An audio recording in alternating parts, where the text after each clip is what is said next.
Father Eaton is the local curate. Going in. Many years. Well, we have a very beautiful church here. A very beautiful church indeed. It was built in 1872, and I think it was a wonderful achievement for the people of that time. They were very poor, and they certainly made a wonderful effort to build this lovely church. And great credit is due to them for the building of it and for the maintaining of it since. They have been very generous towards it and have maintained it very well. It's, of course, it serves the people of this town and the countryside round it. We're very well served in the parish with schools, apart from the primary schools, of which we have 12 or 13 in the parish.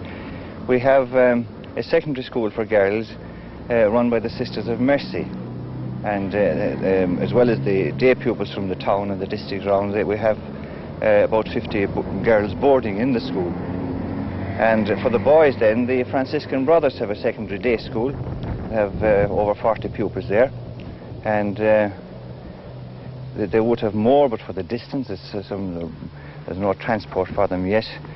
There's no vocational school in the parish. We have been trying for a number of years to have a vocational school built here, but we have failed so far. But we hope that with the new ideas in the Department of Education, that about the comprehensive education, that something in the nature of a comprehensive school would develop from the secondary schools here. Times have changed in Clifden, but ecumenism was practiced here before it became a fashionable word. This is the Reverend Mr. Austin. This church was built just before the year 1830. And at that time, right up to the year 1905, there were a large number of Church of Ireland people living in this district. But now our numbers are very few. But our busiest time comes in the summertime, when we have a large number of visitors from all over the world, as you can see in the visitors book. And a large number of those people attend our various churches.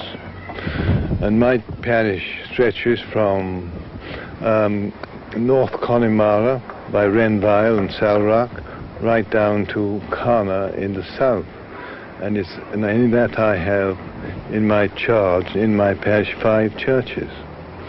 Some of them are becoming redundant, and Ballynahinch, which became redundant as none of our people were living there, we gave to our fellow Christians of the other church in this parish, and they are now using it. Clifden may seem to be a very out-of-the-way place and hidden away in the mountains and very far west. We do have some famous sons of Clifden and Ireland who have come from here, and one of them is Sir William Murphy. He died last year, and a very nice memorial was placed in the church in his memory in the form of a silver cross, which is a copy of the ancient cross of Cong, and that now stands upon our altar. I have been stationed in Clifden for over 5 years. I have a staff of 8 Gardaí.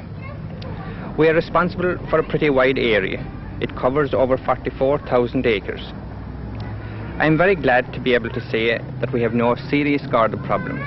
The people around here are, on the whole, law-abiding. In a town where the air is clean, the food simple, and the pace unhurried, people are generally healthy. This is confirmed by local medical man Dr. Casey. I am the local doctor in the Clifden area. I cover a fairly wide area. It's approximately 10 miles north of Clifden and 10 miles south. The general health of the people of the area is, on the whole, quite good. The sort of health you would find in a normal rural community. We have a hospital here. It was opened in 1932. And there was a maternity extension added it was opened in 1954. The Sisters of Mercy are in charge of the hospital, with a lay staff of 7 nurses. Majority of our patients are old people and young people of school-going age. There are very few in-betweens. The younger people over 18 have emigrated either to England or to America. Clifden is expanding, and that means money. One of the men holding the purse strings is bank manager James Faulkner. When I first came to Clifden 19 years ago on temporary duty, I admit it was in the month of March. War had just ended. Petrol was still rationed. It was a quiet town. When I returned here 3.5 years ago, in my capacity as manager, I found an amazing improvement. New guest houses, new hotels, good shop fronts, well-stocked shops, a thriving town that I can vouch for the prosperity of in the figures in my bank. This is partly due to the farming community who have made extra effort here in fertilizing, improving their lands, but mostly I would suggest due to the tourist business, which is now outstripping farming activities. The two together, well worked, should make this a very prosperous town in a very short time. I have lived here in Clifden all my life, and in the past 10 years I have seen a big improvement in the tourist industry. Of course, we solely rely on our local trade here, but we have got a big increase in our business from the tourists, and in the future I hope it continues with God's help.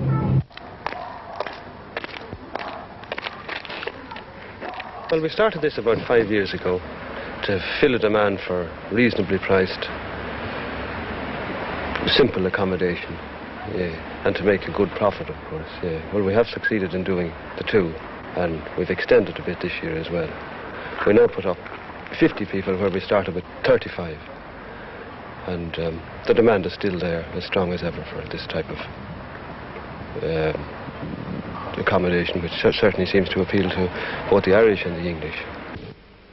You get the impression on all sides that this is a village that is going places. Everyone is interested, everyone is pushing ahead with plans for the future.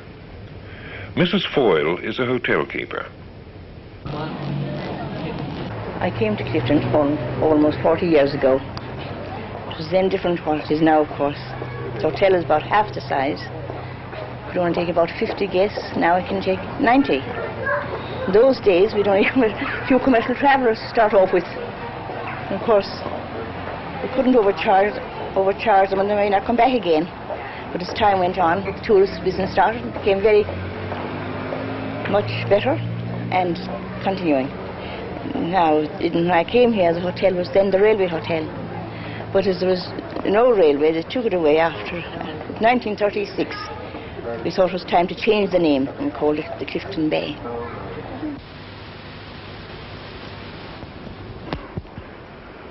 The future here lies with the tourists, the visitors who come here often not knowing what to expect, and who find peace and unspoilt beauty, and go away to tell others of the warmth of the people and the comparative absence of commercialization.